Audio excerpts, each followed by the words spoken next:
आज सकाळी जिल्हाधिकारी कार्यालय या ठिकाणी ऑफिशियल मेल आय डीवर एक मेल प्राप्त झाला. त्यामध्ये जिल्हाधिकारी कार्यालय या ठिकाणी बॉम्ब ठेवलेला आहे आणि तो 3:30 वाजता त्याचा स्फोट होणार आहे अशा स्वरूपाची माहिती होती.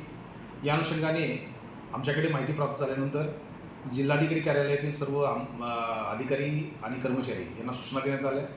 त्यांचं सहकार्य देण्यात आलं आणि त्यांना त्या ठिकाणाहून बाजूला सुरक्षित ठिकाणी हलवण्यात आलं. संपूर्ण जिल्हाधिकारी कार्यालय, त्याच्यासोबत असणारे प्रशासकीय इमारती याची परिपूर्ण BDDSच्या मार्फतीने चेकिंग करण्यात आली. HHMDच्या मार्फतीने चेकिंग करण्यात आली.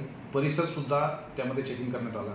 याच्यामध्ये कुठल्याही स्वरूपाचं तथ्य आढळलं नाही आणि हा कॉल खोटा होता किंवा हा मेल खोटा होता अशा स्वरूपाची माहिती आत्तापर्यंत समोर आलेली आहे. या बाबतीमध्ये पालघर पोलीस स्टेशनला गुन्हा दाखल करण्यात येत आहे. ज्या ठिकाणाहून मेल आला होता याची अधिक माहिती घेण्यासाठी सायबर सेल, महाराष्ट्र सायबर सेलच्या संपर्कात आहे आणि अधिकची माहिती सध्या प्राप्त करत आहे.